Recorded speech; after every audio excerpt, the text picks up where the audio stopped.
जिसके बारे में बात होती है फिल्म में। तो उस वक्त मैं ऐसे ही चली गई थी। मुझे पता है, मैं खुद 2011 में पाकिस्तान आई हूँ रहने के लिए। उससे पहले मैं पाकिस्तान में नहीं रही कभी। उससे पहले मैंने इंडिया में एक मोहल्ला है जाकिर नगर के नाम से, वहाँ मैंने PhD रिसर्च अपनी वहीं से की।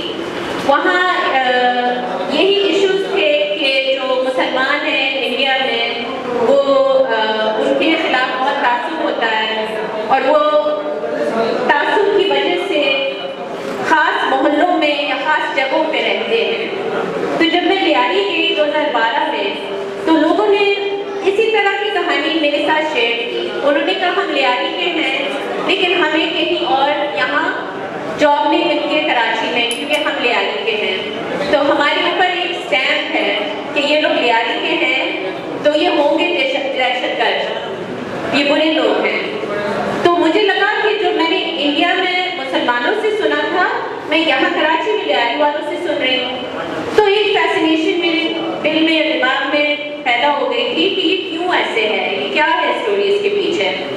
फिर आपको पता है गैंग वॉर का क्या कहानी थी। 2013 से ऑपरेशन शुरू हो गया और ऑपरेशन के बाद कुछ 1-2 साल लियारी की खबरें आती रही खबरों में कि ये दहशतगर्द मारा गया, ये गैंग वॉर मारा गया, ये एनकाउंटर में मारा गया। उसके बाद किसी ने कोई बात नहीं की कि क्या हुआ, उन लोगों के साथ क्या हुआ जिस पे ये गुजरी है, वो लोग किस तरह से रह गए, उनके इतने लोग चले गए, इतने लोग गैंग वॉर की वजह से मर गए, इतने लोग एनकाउंटर्स में मारे गए, उनकी क्या स्टोरी है। तो मुझे लगा कि अगर हम छोटी सी फिल्म बनाएंगे, इस फिल्म में मुझे पता बहुत सारी चीज़ें नहीं हैं। अब आधे घंटे की फिल्म है और ये कहानी अगर हम पूरी तरह से बताना चाहें तो कम से कम 3-4 घंटों की फिल्म होती, उससे भी ज़्यादा। तो हफीज़ मुझसे पूछ रहे कि लोगों को कैसे पाया गया या हम लोगों ने कैसे पाया, उनका रवैया क्या था। कॉन्फ्लिक्ट के बाद तो मेरे ख्याल से लोग डरे हुए थे, तो मेरी भी रिसर्च कुछ अरसे तक रुक गई क्योंकि लोग अभी भी डरे हुए हैं। अगर मैं सच बताऊं तो हमने बहुत लोगों से बात की, हमने सिर्फ इन दोनों से बात नहीं की। सिर्फ चाचा नवाज और आमना तैयार थे कि उनकी स्टोरी हम फिल्म करें और वो लोगों के सामने अपनी स्टोरी पेश करें। तो लियारी के लोग हमेशा से वेलकमिंग रहे मेरे साथ, इसीलिए मैंने काम वहाँ शुरू किया। मैं तो आपको पता लियारी की नहीं हूँ और मैं कराची की भी नहीं हूँ, मैं पाकिस्तान की भी नहीं हूँ, लेकिन लियारी के लोगों ने हमेशा से मुझे वेलकम किया, तो इसीलिए मैंने 10-12 साल वहाँ काम किया है। लेकिन जो कॉन्फ्लिक्ट हुआ है और जो लोगों की पे गुजरी है, जो जैसे आमना ने कहा जो दाग है उनके दिल पे, वो इतना मैंने नहीं सुना कि लोग ज़्यादा उसके बारे में बात करते हैं। शायद वो भूलना चाहते हैं उस चीज़ को, आप लोग बेहतर समझते हैं इस बात को, आप भी अपने कमेंट शेयर करें। तो इसीलिए हमने कहा कि हम थोड़ा सा इसके बारे में बात करें, लोगों से पूछें, लोगों से डिस्कशंस कराएं कि वो उनके मतलब कॉन्फ्लिक्ट के बाद उनकी ज़िंदगी किस तरह से चल रही है। अब ये शुरू में हमने कहा कि हीलिंग फ्रॉम वायलेंस के ऊपर फिल्म बनाएंगे कि मतलब लोग हील कर रहे हैं, लोग बेहतरी की तरफ जा रहे हैं। लेकिन जब हमने बात करना शुरू की लोगों से तो हमें नहीं लगा कि कोई ख़ास बेहतरी आई है अभी तक। और फिल्म में भी चाचा नवाज कहते हैं कि छुपी हुई चीज़ हमें नज़र नहीं आती, लेकिन वो चीज़ें जो रूट कॉजेज़ हैं अभी भी वायलेंस के, कॉन्फ्लिक्ट के, अभी भी वो मौजूद हैं, सिर्फ लियारी में नहीं, यहाँ भी मलीर में और शायद पूरे कराची में। तो यही बात है। तो मैं चाहूँगी कि और हमारे दोस्त अपने कमेंट शेयर करें, मैंने बहुत सारी बातें कर ली। अच्छा, यहाँ पे हमारे प्रोफेसर असगर दृष्टि साहब भी मौजूद हैं जो लियारी से ही उनका ताल्लुक है। ये दौर उन्होंने भी देखा बचपन से लेके वो बड़े जवान बुढ़ापे की तरफ तेजी तरह जा रहे हैं, तो वो भी इस दर्द का हिस्सा है, कहानी का हिस्सा है। मैं चाहता हूँ कि वो गैंग वॉर के हवाले से और लियारी पे जो ये सब कुछ जो उसने अपनी आंखों से देखा वो ज़रा शेयर करें। शुक्रिया हफीज़।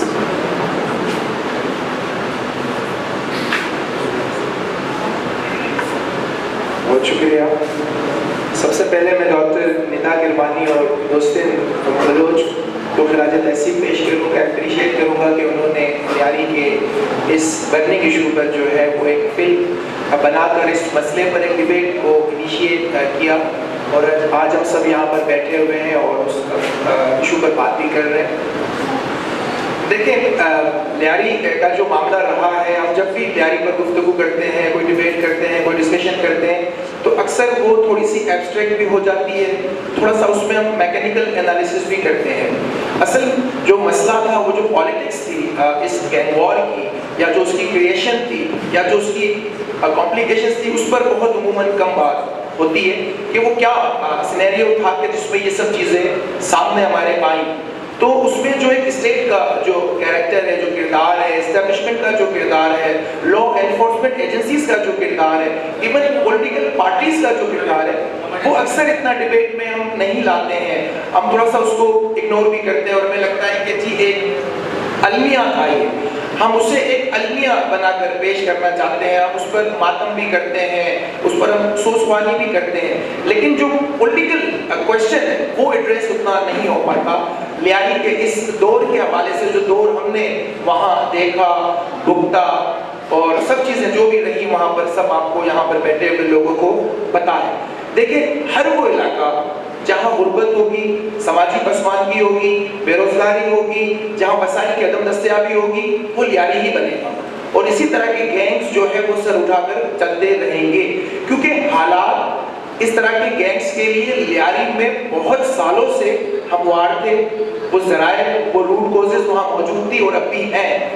हम लियारी के माजी पर तो बात कर सकते हैं, उसकी और अजमत की भी बातें कर सकते हैं, लेकिन मेरा जो नज़रिया है वो ये है कि मुस्तकबिल क्या है। मेरा अपना ये ख्याल है कि आइंदा 5-10 सालों में लियारी में एक दफ़ा फिर एक मुनज़्ज़म गैंग वॉर शुरू हो जाएगी, क्योंकि वो बच्चे जो इस वक्त 12 साल 15 साल के हैं, जो स्कूलों में नहीं हैं और जो उसी माहौल से मुतासिर हो रहे हैं और जो ग्लैमराइज करते हैं उस दौर को कि जिसमें जी फायरिंग हो रही है, जिसमें बत्ता कल्चर था, जिसमें एक हाकमियत थी। जब एक पिसा हुआ तबका अथॉरिटी हासिल करता है तो फिर वो जिस शक्ल में आता है उसे फिर हम गैंग वॉर कहते हैं। फिर वो जिस तरह से अपने आप को मनवाता है, अपने ही गरीबों पर जुल्म करके, जबर करके, और जो इसके पीछे जो कुव्वतें होती हैं वो उन्हें इस्तेमाल करती हैं, वो उसको पॉलिटिकल सेटलमेंट के लिए भी इस्तेमाल करती हैं, वो कराची की जो पॉलिटिकल डायनामिक्स हैं वो उसको भी बैलेंस करने के लिए इस्तेमाल करती हैं। कभी किसी ग्रुप से भी उनको भिड़वा देती हैं, कभी वो अमेरिकन कॉन्सुलेट पर भी जो है कब्जा करती हैं। और किसके कहने पर होता था ये सब? लियारी में जो इंडिजिनस लोग थे, जो नेशनलिस्ट पॉलिटिक्स करते थे, उन्हें किस तरह से मारा गया, उनके लिए जमीन तंग की गई कि लियारी में ये जो नेशनलिस्ट आवाज़ें हैं ये सामने ना आए, जो प्रोग्रेसिव आवाज़ें हैं वो सामने ना आए। भाई ये गैंग्स थे ना, इनका पॉलिटिकल एजेंडा क्यों था?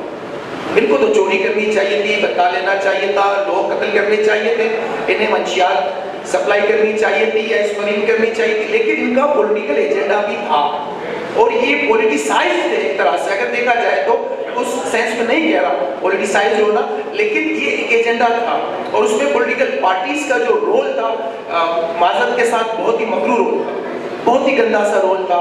इनको मुसल्ला किया गया, इनको सब कुछ किया गया और सारी चीज़ें होती गई।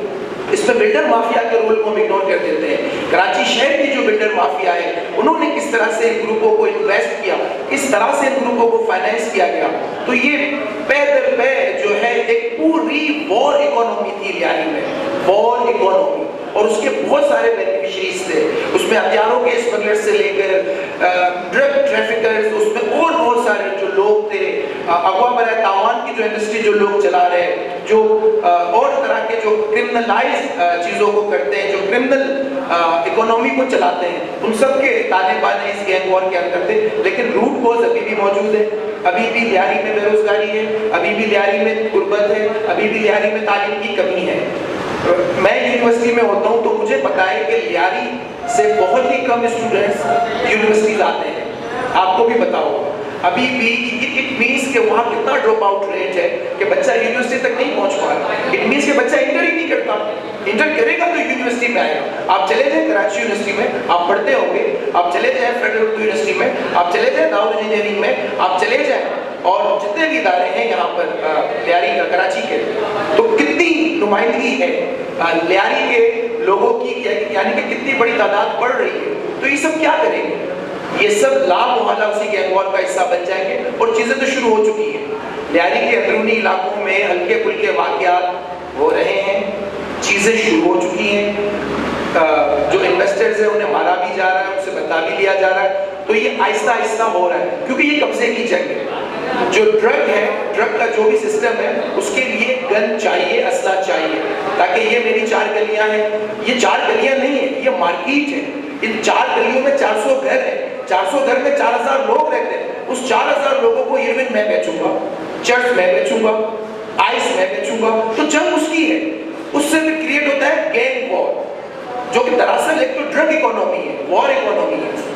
तो मेरा ख्याल है कि हमें इन सवालों को भी समझने की ज़रूरत है और आइंदा लियारी के हवाले से इन पहलुओं पर भी बात करने की ज़रूरत है। बहुत शुक्रिया।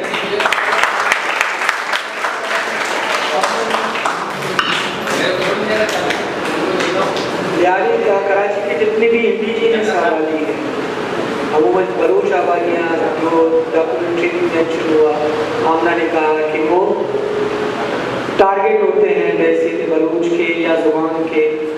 तो लियारी के साथ जुड़ा हुआ जो इंडिजिनस आबादी है मल्ली है, और जहाँ पे हम बैठे हुए हैं सिद्दीक कोट, ये भी गैंग माफिया के हाथों कुछ वक्त के लिए वो यरगमान बनाने की कोशिश की गई यहाँ के गाँव के वकीलों को, लेकिन रेजिस्ट हुई। और उसके बाद क्या हालात हुए, इसके लिए मैं अकबर बलोच से कहता हूँ कि वो सारे जो सूरत हाल उस वक्त में दरपेश थी, क्या हालात थे, उसके बारे में अकबर बलोच आपको बताएं। First of all, I'm really thankful to madam Malida कि उन्होंने शेड्यूल लाइन्स के लिए, इसके लिए हमारे बोर्ड का इंतजाम किया, जो हमारी लाइफ शर्त। आवाज़ आ रही सर आपको? अभी इसकी डॉक्यूमेंट्री बनी है, उन्होंने 30 से 31 मिनट की है और बहुत अच्छी कोशिश है। और जो डायरेक्टर है हमारे दोस्त हैं, उनकी अच्छी कोशिश है, लेकिन मसाइल तो बहुत हैं यहाँ पे और इशूज भी बहुत हैं, तो ये 30 मिनट में सबको समझना नामुमकिन था। और ये अच्छी कोशिश है जिसके लिए हम उनको अप्रिशिएट करते हैं। जहाँ तक गैंग वॉर का मसला है, गैंग वॉर न सिर्फ लियारी में बल्कि कराची के हर इलाके में अभी तक फैली नहीं है। उनकी शक्ल व शिकार मुख्तलिफ हो सकते हैं। मेरे नज़दीक वो पॉलिटिकल पार्टीज भी हैं जो स्टेट स्पॉन्सर्ड है, जिनका एक टास्क है कि जो तरक्की पसंद कौम परस लिबरल वोटों के आगे अड़ल डालें, उनको काम करने से रोकें, मुआशरे में शऊर फैलाने से रोकें। तो ये सिलसिला बताते खुद जो डॉक्यूमेंट्री बनी है, तो मेरे जो जख्मों पे आप यकीन करो कि उनको कोयला गया है। बिल्कुल मुझे यही महसूस हुआ कि मैंने I have also suffered a lot कि मेरे 1995 में गैंग वॉर की एक और शिकल थी। उसमें हमारे यहाँ सिद्दीकोट में एनक्यूम, न सिर्फ सिद्दीकोट में बल्कि कुर्ब जवार के इलाकों में, लियारी में, हर इलाके में एनक्यूम एक टेररिस्ट ऑर्गेनाइजेशन की शक्ल में हम पे मुसल्लत थी। वो ये कि एज आई टोल्ड मैडम के we have been living here before the creation of Pakistan. हमारे आबा और अजदाद की जो कब्रें हैं 600 साल पहले की, वो आते हैं यहाँ पे। ये 1995 की बात कर रहा हूँ मैं, जुलाई की। हमारे लड़कों को डराते हैं, बच्चों को डराते हैं, मतलब लोगों को अगवा करके लाते हैं, टॉर्चर करते हैं, टॉर्चर सेलों में रखते हैं, ड्रिल करते हैं, मारते हैं। तो उस दौरान लाजुम दीगर बलोच की हमारी एक अपनी रवायत है कि मेरे दो मिजाज भाई थे, शहीद अब्दुल कयूम और शहीद अब्दुल हमीद। उनको जब वो अपने गुजरते थे, रोजमर्रा के कामों की तरफ जाते थे, तो उनको रोका गया, उनको मतलब ये कि मना किया है कि आप यहाँ से इस गली से न गुजरें या इस तरफ न जाएं। तो उन्होंने कहा था कि हम तो यहाँ सदियों से आबाद है। तो उनको अगवा किया गया देन दे वर किल्ड 95 जुलाई में। मतलब वो भी एक मेरे नज़दीक ये स्टेट स्पॉन्सर्ड जो है ऑर्गेनाइजेशन है, सियासी पार्टियां हैं, उनकी शक्ल कुछ और थी। उसके बाद ये जंगें चलती रही मुख्तलिफ अदवार में। फिर 2012 में गैंगवार है, हमारे अफवान थे हमारी थे। वो स्कूल की एक जगह है जो गवर्नमेंट की स्कूल है, उस पे मुजर थे कि हम जगह पर कब्जा करके प्लाटिंग करेंगे या जो भी हम उनके मकासद थे। बहरहाल पहले हमने कोशिश की, उनसे डायलॉग किया कि गवर्नमेंट स्कूल है, यहाँ गरीबों के बच्चे पढ़ते हैं और बाकी जो अफोर्डेबल है लेकिन वो प्राइवेट स्कूल में जाते हैं, आप ऐसा न करें। 12 इंतजा की, मगर वो बजट थे कि हम अपने ये अपने जो है कारनामा को अंजाम देंगे या कब्जा करेंगे। फिर उन्होंने अटैक किया हमारे बोर्ड पे, आप नेतृत्व थे। और ये स्टेट स्पॉन्सर्ड या गवर्नमेंट स्पॉन्सर्ड जो हालिया उस वक्त की जो हुकूमतें थी, अब वो जो है 150 बंदों के साथ आता है। ये सोहेल डाटा की मैं बात कर रहा हूँ, मुसल्ला होके जदीद असला से लैस मलिक जो है 15 से आके हमारे बोर्ड में वो हमलावर होता है। और हम तो नेता लोग थे, मगर उस दौरान ये हमारी तारीख है, हमारे गोट के औरतों ने, बूढ़ों ने, जवानों ने, सब ने हिम्मत की, उनका रास्ता रोका। तो उस दौरान मेरे जो है फिजात भाई एक और अब्दुल लतीफ शहीद हुए। ये तकरीबन मार्च की बात है, 2012 मार्च की बात है। उसके बाद ये सिलसिला नहीं रुका, हमें बहुत से थ्रेट्स थे और उनके सीरियस में उनका भी एक बंदा मारा गया। फिर तकरीबन 3 महीने बाद जून 2012 में 20 जून 2012 में मेरे डॉक्टर कजन थे, डॉक्टर रहीम बख्श, वो भी फलाई काम करते थे क्योंकि हमें बहुत थ्रेट्स थे, मुझे जाके वाले थ्रेट्स थे, हमारे सोशल एक्टिविस्ट यहाँ थे, सबको थ्रेट्स थे यहाँ पे कि आपने हिम्मत कैसी की हमारा रास्ता रोका। तो वो एक फलाई क्लिनिक चलाते थे, वो उन्हीं के इलाके में चलाते थे। तो हमने 12 कामरेड के भी वो कजन थे, हमने भी उनको मना किया, मगर वो बाजिद थे। मुझे जो है पुलिस लिख रहा है कि आप चले जाएं, तुम्हीं को आपकी जान को खतरा है, मगर वो खुद गए क्लिनिक चलाने के लिए गए और फ्री ऑफ कॉस्ट चलाते थे। अपनी जो है जेब से जो है ना दवाइयाँ प्रोवाइड करते थे मरीजों को, उनको वही मारा। तो ये मतलब अब हम देखें जब स्टेट की पॉलिसी चेंज हो जाती है तो मलिक के जितने गैंगस्टर हैं वो आधे घंटे के अंदर अंदर खत्म किए जाते हैं क्योंकि वो प्रोजेक्ट उनका खत्म हो गया, वो खत्म हो गया। अब वो नए प्रोजेक्ट लॉन्च करने जा रहे हैं। तो ये सब हमारी बीती है और इंशाल्लाह हम नेक भाई साहब के साथ निजाम भाई साहब कोशिश करते हैं कि ये जो भी डॉक्यूमेंट्री आपने बनाई है शेडो डेट्स, ये कामयाबी की हमारे मतलब आपने हमारे जो तजर्बे हैं, जो हमारे जज्बात हैं, उसकी अक्कासाई की है। Thank you.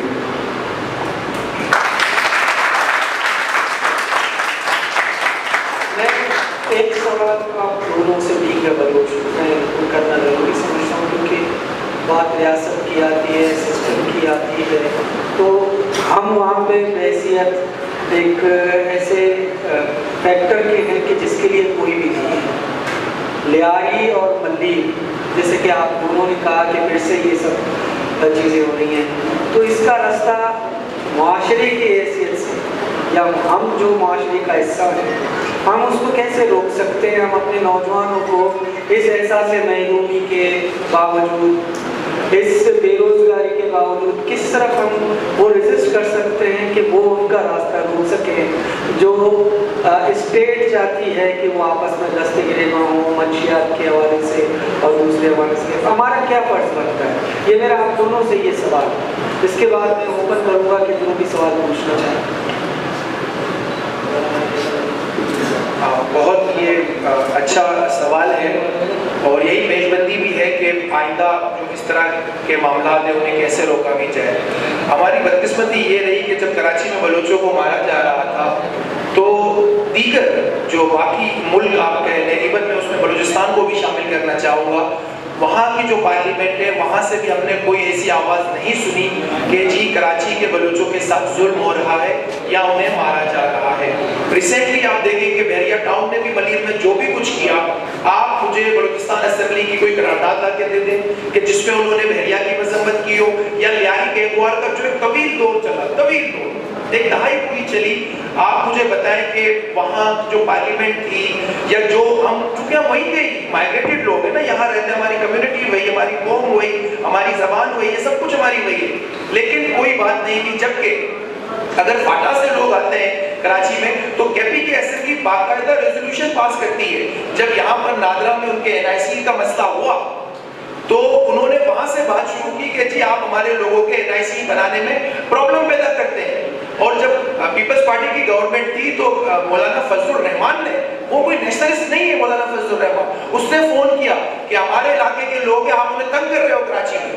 हमारी सियासी सरपरस्ती नहीं रही, हम यहाँ मलीर में मारे गए, हम लियारी में मारे गए, या हम गोलीमार में मारे जा रहे हैं, वहां भी गोलीमार को भी इंक्लूड करना चाहिए। माड़ीपुर में जो है मकामी बलोचों की जमीनों पर कब्जा हो रहा है, वहां हाउसिंग सोसाइटीज बन रही है जो सदियों से वहां रहते हैं, उस पर भी कभी कोई बात नहीं थी। लेकिन हम देखते हैं कि बाकी जितनी भी कम्युनिटीज कराची में रहती है, जैसे हम माइग्रेटेड हैं, वो भी माइग्रेटेड ही थे, जितनी कम्युनिटीज रहती है उनके पीछे उनके सूबे या उनकी जो कौमी लीडरशिप है वो बात करती है, लेकिन हमारे यहाँ इस तरह की कोई बातचीत करने वाला कोई नहीं था। तो बहरहाल हमारी सियासी सरपरस्ती नहीं थी और जो एस्टेब्लिशमेंट खेलना चाह रही थी वो खेलती गई। उनको ये लगता है कि चूंकि कराची एक बेस कैंप है, बलूचिस्तान के जो भी सियासी हालात है सबको पता है, उनको लगता है कि चूंकि ये बेस कैंप है, एक बड़ा शहर है, अगर ये लोग यहाँ पर आवाज उठाएंगे अपने लोगों के लिए, चाहे वो बलूचिस्तान में रहते हो, चाहे वो पंजाब में आबाद है, चाहे वो ईरान में आबाद है, तो वो इंटरनेशनल मीडिया उसको कंट्रोल, उसको हाईलाइट हो सकता है, वो नजरों में आ सकता है। इसलिए यहाँ की जो दो बड़ी आबादियां थी बलोचों की, वहां पर जिस तरह का, और मैं एक बात और कहना चाहूंगा, यहाँ पर जो स्टूडेंट्स बलूचिस्तान से आके यहाँ पढ़ते हैं उनकी दिलचस्पी भी हमारे मसाइल से कम है। माजरत के साथ हम लोकल बलोच हैं, हम कराची के हैं, हमारे मसलों पर लोग इतना नहीं बोलते हैं, लेकिन अगर मसला ग्वादर का होता है तो हमें ज्यादा दिलचस्पी नजर आती है। ये अकबर वली भी मेरी बात की तायद करेंगे। हमारा हमेशा से यही मसला रहा कि भाई हम भी आपको सपोर्ट करते हैं, पॉलिटिकली हम आपको सपोर्ट करते हैं, आप भी लोग हमें सपोर्ट कीजिए, हमारे मसाइल पर आप भी बात कीजिए। हम तो करते हैं, हम तो फलस्तीन की बात भी करते हैं, हम तो वियतनाम की बात भी करेंगे, हम तो हर तरह की जहां जुल्म है, ज्यादती है, एक्सप्लॉयटेशन है, इस्तेहसाल है, हम तो बात करते हैं। लेकिन जो हमारे मसले आते हैं तो हमारे मसलों पर वो सियासी आवाजें नहीं होती। आप अभी कराची पर, कराची के लोकल इशू पर, बहरिया का मसला चलता है, हफीज बहुत सारे आगे आगे रहता है, कितनी सपोर्ट मिलती है आपको? जो कराची के नॉन बलोचों के अलावा जो यहाँ का बलोच नहीं है, आपको सपोर्ट कम मिलती है। हमने देखा है, हमने आल पार्टीज कॉन्फ्रेंसेस देखी काटोड़ में, हमने बहरिया के मामले को तो खुद हम आगे थे। तो मेरा कहना है कि कल्चर ऑफ सॉलिडरिटी हमारे साथ भी होनी चाहिए, हम तो करते हैं, हमारे साथ भी होनी चाहिए। हम यहाँ के मकामी लोग हैं, जब हम ही यहाँ नहीं रहेंगे या तहलील हो जाएंगे तो आपके लिए मुश्किलात बढ़ेगी, कम नहीं होगी। तो मेरा ख्याल है कि रियासत कराची के लोगों से इसलिए भी खौफजदा है कि भाई ये आवाज उठाते हैं। आप जो चीज डेरा बुक्टी में करेंगे, जाफराबाद में करेंगे, इवन आप ग्वादर में करेंगे, वो इम्पैक्ट नहीं है जब आप कराची में करते हैं, उसका बड़ा इम्पैक्ट है। इंटरनेशनल मीडिया है, चीजें फौरन पिक होती हैं, मामलात हैं, बहुत सारी चीजें। तो मेरा ख्याल है कि ये मसले रहे कि अगर पॉलिटिकल फोर्सेस या पॉलिटिकल वॉइसेस हो तो वो जबर जरा कम हो सकता था या कम हो सकता है। सवाल ये है कि सरपरस्ती होनी चाहिए।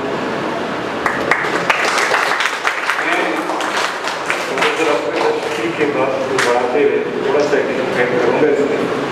खासकर मलीर के हवाले से हमने ये चीज़ महसूस की है कि मलीर में मैंने पढ़ा, जब भी मैं जाता हूँ, क्योंकि यहाँ पे दो वाक़यात जब होते हैं, तो खासकर जब फौतगी होती है तो लोगों में गफीर जमा हो जाता है वहाँ पे, मतलब ताक़ीद करने पहुँच जाते हैं, और एक निकाह या शादी की तकालीफ जो होती है। तो मैं जब जाता हूँ, मेरे बड़े भी होते हैं, तो मैंने कहा वक्त की सबसे बड़ी और अहम ज़रूरत ये है कि हम सोशली तो यूनाइट है, मगर हमें पॉलिटिकली भी यूनाइट होना चाहिए ताकि हमारी आवाज़ सुनी जाए।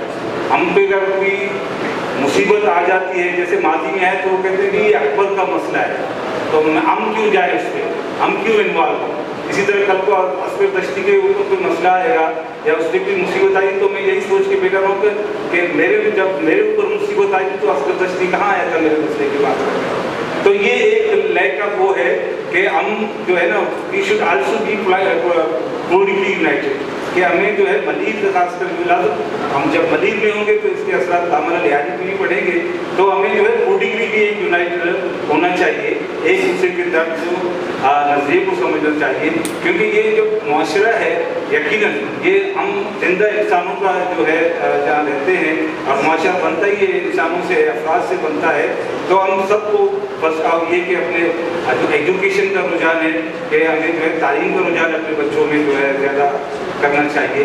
अगर स्टेट के हिसाब से हमें उसकी तरफ से सहूलतें नहीं है तो हम इसको प्राइवेटली भी कर सकते हैं, अपनी आपकी तरफ के उसूलों की तरफ भी कर सकते हैं। Thank you.